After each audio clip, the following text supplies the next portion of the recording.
अनंत कोटी ब्रह्मांड नायक राजाधिराज योगीराज श्री स्वामी समर्थ महाराज की जय। आजचा दिवस तुम्हाला आनंदाचा, भरभराटीचा आणि आरोग्यदायी जावो ही स्वामीचरणी प्रार्थना। श्री स्वामी समर्थ। गोवत्स द्वादशी म्हणजेच वसुबारस या दिवसापासून दिवाळीची सुरुवात होत आहे, तर सर्वांना मनापासून दिवाळीच्या हार्दिक हार्दिक हार्दिक शुभेच्छा। गोवत्स द्वादशी म्हणजेच वसुबारस। वसुबारस आहे 9 नोव्हेंबर 2023 या तारखेपासून सुरू होत आहे। तर त्या दिवशी आपल्या वसुबारस हा दिवस अश्विन महिन्यातील कृष्ण द्वादशीपासून साजरा केला जातो। भारत हा शेतीप्रधान देश असल्यामुळे शेतीसाठी लागणारी उपयुक्त जनावरे ही आपल्याकडे असतातच आणि त्यांची आपल्याला पूजा करायची आहे। जे उपयुक्त जनावर आहेत त्यांची आपल्याला पूजा करायची आहे आणि एक कृतज्ञता व्यक्त करायची आहे। या दिवशी गायीची, आपल्या गोमातेची पूजा करायची आहे आणि तिच्याबरोबर तिच्या पाडसाची सुद्धा आपल्याला पूजा करायची आहे। आणि जी काही जनावरे असतील आपल्याकडे त्यांची सुद्धा त्यांच्याबरोबर आपल्याला पूजा करायची आहे आणि कृतज्ञता व्यक्त करायची आहे। त्या दिवशी आपल्याला वसुबारस या दिवसापासून दिवाळीची सुरुवात होते, तर त्या दिवसापासूनच दारामध्ये, अंगणामध्ये तुम्ही रांगोळी काढून आकाशकंदील लावून या दिवसापासून सुरुवात करायची आहे। सायंकाळी गायीची तिच्या पाडसासह पूजा करायची आहे। पंचोपचार पद्धतीने गायीला गोडाचा नैवेद्य दाखवायचा आहे आणि त्याचबरोबर उडदाचे वडे सुद्धा गायीला खाऊ घालायचे आहे। आता काही भागामध्ये ही प्रथा आहे उडीद वडे खाऊ घालण्याची, काही भागामध्ये नाहीये। प्रत्येकाच्या भागामध्ये प्रत्येकाची पद्धत वेगवेगळी आहे, त्यानुसार तुम्ही करा। म्हणजे जशी तुमच्या भागाकडे पद्धत असेल, जसं तुम्ही ज्या पद्धतीनं तुम्ही खाऊ घालत असाल, पूजा करत असाल, त्या पद्धतीने तुम्ही पूजा करू शकतात। याच्यामध्ये गायीची फक्त पूजा करायची नाहीये, तर तिची पाडस सुद्धा त्याबरोबर हवा आहे। पाडसाची सुद्धा पूजा करायची आहे तुम्हाला। तिच्या पायावरती अर्थ देऊन, म्हणजे पायाची पंचोपचारपणे पूजा करायची आहे। लांबून सुद्धा तुम्ही पाणी वगैरे गायीच्या पायावरती टाकू शकता, हळदी कुंकू लांबून वाहू शकता। जास्त जवळ जाऊन किंवा गायीला धरून डांबून वगैरे अशा पद्धतीने पूजा नका करू। जसं तुम्हाला कम्फर्टेबल वाटेल, ज्याप्रमाणे समोरचा प्राणी आपल्याला म्हणजे नाही का शांत असेल एखादी गायी, तर त्या पद्धतीने तुम्ही पूजा करू शकता। जर काय जनावरे बघा कशी असतात, जवळ सुद्धा येऊन देत नाहीत, तर तसं असेल तर तुम्ही लांबूनही पूजा करू शकता। आणि शहरी भागामध्ये जर गायी किंवा गायीचं पाडस नसेल, तर तुम्ही एखाद्या गोशाळेला भेट देऊ शकता, तिथे जाऊन तुम्ही पूजा करू शकता। किंवा तुमच्याकडून त्या गायीसाठी काही अन्नदान ज्याप्रमाणे म्हणतात तसं हिरवा चारा वगैरे काय असेल ते तुमच्या पद्धतीने तुम्ही तिथे देऊ शकता। म्हणजे कुठल्या ना कुठल्या मार्गाने तुम्ही इथे दान एक प्रकारचं करू शकता।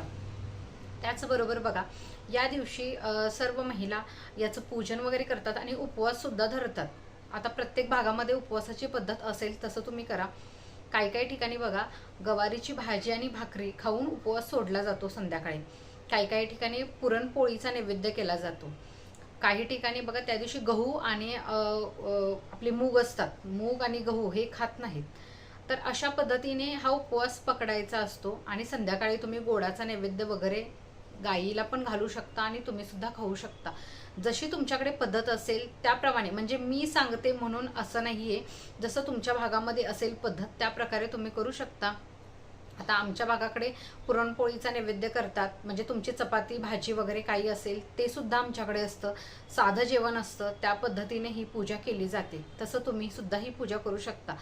पूजा करणं हे महत्त्वाचं आहे, म्हणजे अंतःकरणातून भक्ती असणं हे महत्त्वाचं आहे। फक्त की करायची म्हणून पूजा असा याचा अर्थ होत नाहीये, मनापासून भक्ती असणं महत्त्वाचं आहे इथे। गायीला बघा अनन्यसाधारण असं महत्त्व आहे।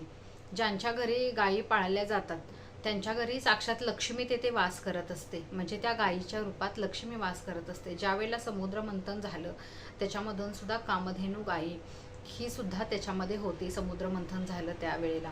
म्हणजे इतकं गायीचं दूध हे इतकं पवित्र आहे की एखाद्या लहान मुलाची सुद्धा, जन्मलेल्या मुलाची सुद्धा भूक शांत करू शकतं, इतकी ताकद आपल्या ह्या गायीच्या दुधामध्ये आहे।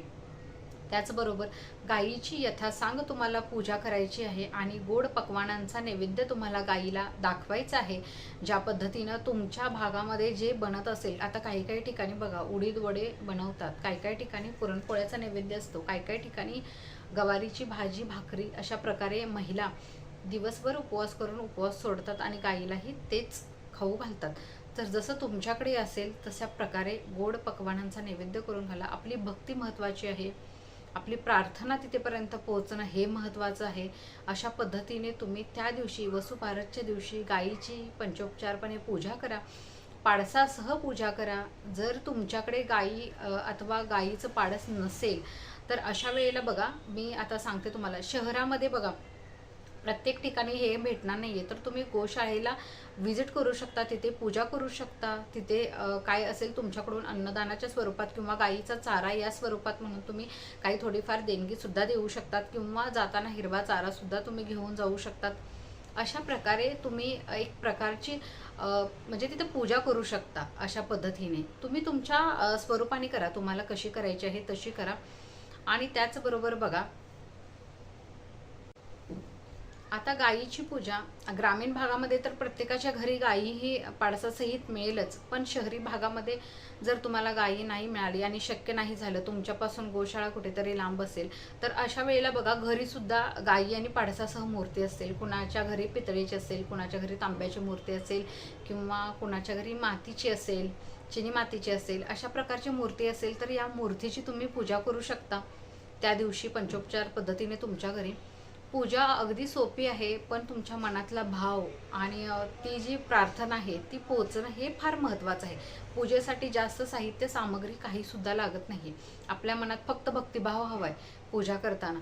पूजा करताना बघा, आता तुमच्याकडे जर एखादी मूर्ती सुद्धा नसेल ना, तर मी तुम्हाला सांगेन की तुम्ही एखादं चित्र जे असतं पेपरवरती सुद्धा तुम्ही चित्र काढू शकता, किंवा एका पेपरवरती सुद्धा तुम्हाला गायीचं बछड्यासहित तिच्या जर तुम्हाला मिळाला फोटो, तरी तुम्ही तो फोटो ठेवू शकता, त्याची पूजा करू शकता. किंवा तांदळाच्या राशीने तुम्ही गायीचा शेप काढून किंवा चित्र काढून तांदळाच्या राशीवरती सुद्धा तिची पूजा करू शकता. असं काही नाहीये की मूर्तीच हवी आहे पूजा करायला त्यावेळेला लागेल. तुमच्या मनातला भाव किती महत्वाचा ही आहे.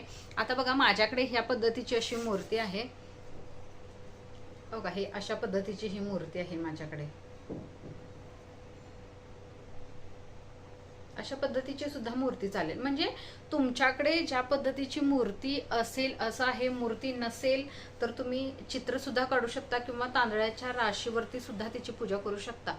तर पूजेसाठी बघा, तुम्ही एक चौरंग ठेवून त्याच्यावरती एखादं वस्त्र, लाल वस्त्र किंवा पिवळं वस्त्र सुद्धा चालेल, तुम्हाला त्याच्यावरती पसरून तांदळाची रास त्याच्यावरती पसरून त्या राशीवरती तुम्हाला ह्या गायीचा आणि गायीच्या पिलाचा तुम्हाला असा ठेवायचा आहे, जी मूर्ती असेल ती, किंवा फोटो एखादा असेल तर तो त्याच्यावरती ठेवायचा आहे. हळदी कुंकू व्हायचं आहे, फुलं व्हायची आहेत, आणि तुमच्या घरी जो असेल नैवेद्य बनलेला त्याचा तुम्ही तिला नैवेद्य दाखवा. साखर, खडीसाखर, गुळ चालेल, तुमच्याकडे पुरणपोळी असेल चालेल, तुमच्याकडे दुसरं काही घरी बनलेलं असेल तर तो नैवेद्य त्या गायीला दाखवा. आता गायीबरोबरच बघा, श्रीकृष्णाची सुद्धा या वेळेला पूजा केली जाते. आपण म्हणतो गायीच्या पोटामध्ये 33 कोटी देव असतात, तर असंच आहे. त्याचबरोबर कृष्ण ह्याला गोपाळ असं सुद्धा म्हटलं जाते. म्हणजे श्रीकृष्णाला गोपाळ म्हणायचं, कारण तो गायी वासरांच्या सानिध्यात जास्त असायचा. गायी वासरांची सेवा श्रीकृष्णाने केलेली आहे. त्याचबरोबर श्रीकृष्णाची सुद्धा पूजा महिला या दिवशी करतात, स्मरण करतात या दिवशी. आणि श्रीकृष्ण म्हणजेच बाळकृष्ण असेल, किंवा श्रीकृष्णाची एखादी तुमच्याकडे छोटी फार मूर्ती असेल किंवा फोटो असेल, तुम्ही ह्या गायीबरोबर त्यांचीही पूजा त्या दिवशी करायची आहे. आणि गणपती देवाची सुद्धा तुम्हाला या दिवशी पूजा करायची आहे. कोणत्याही शुभ कार्याची सुरुवात आपण गणपतीच्या पूजेनेच करतो. आता कुणाकडे जर गणपतीची मूर्ती नसेल, फोटो असेल, तर तुम्ही सुपारीला सुद्धा गणपती मानू शकतात. सुपारी ठेवून तांदळाच्या राशीवरती तुम्ही सुपारीची यथासांग पूजा पंचोपचार पद्धतीने करू शकता. त्याचबरोबर श्रीकृष्णाचीही तुम्ही त्या वेळेला पूजा करू शकतात. आणि या गायीची पूजा तुम्हाला करायची आहे. ही फक्त पूजा एकदम साधी, सोपी आणि सरळ पूजा आहे. अशा प्रकारे करायची आहे तुम्हाला. घरी मांडणी जर करणार असाल तर अशी करा. नसेल शक्य, ऑफिस असेल, जॉब असेल महिलांचे काही, त्याचबरोबर काही घरगुती कारणं असतील, घरामध्ये लहान मुलं असतील, नाही पूजा म्हणजे मांडायला नाही जमत आहे, वेळ नाही मिळत आहे, असं काही असेल तर तुम्ही मनामध्ये स्मरण करा. देवासमोर फक्त 5 मिनिटं हात जोडून बसलात आणि प्रार्थना केलीत, आणि एखाद्या गायीला त्या दिवशी घास भरवलात आणि तिची पूजा केली तरी बस होऊन जातं. मनामध्ये भक्तिभाव असणं फार महत्त्वाचं आहे. असंच हे वसुबारस आहे. गाईला कामधेनू असेही म्हटलं जातं बघा. गाईच्या कानामध्ये जर तुम्ही काही बोललात तर त्या गोष्टीसुद्धा खऱ्या होतात असं म्हटलं जातं. त्याचबरोबर गाई हे आपल्याला पंचगव्य देते, म्हणजेच आपल्याला दूध देते, दही देते, तूप देते, शेण देते आणि गोमूत्र देते. याच्यापासूनच पंचगव्य बनलं जातं. इतकी ताकद या गायीमध्ये आहे. त्याचमुळे गाईला देवीचा दर्जा याच्यामध्ये प्राप्त झालेला आहे. तर अशा प्रकारे तुम्हाला वसुबारसची पूर्णपणे पूजा करायची आहे आणि वसुबारस हा सण आपल्याला साजरा अशा पद्धतीने करायचा आहे. अजून एकदा सर्वांना वसुबारसच्या खूप खूप खूप शुभेच्छा. व्हिडिओ आवडला असेल तर नक्कीच लाईक, शेअर आणि सबस्क्राईब करा. नक्कीच नेक्स्ट व्हिडिओसाठी लवकरच भेटू. तोपर्यंत धन्यवाद. श्री स्वामी समर्थ.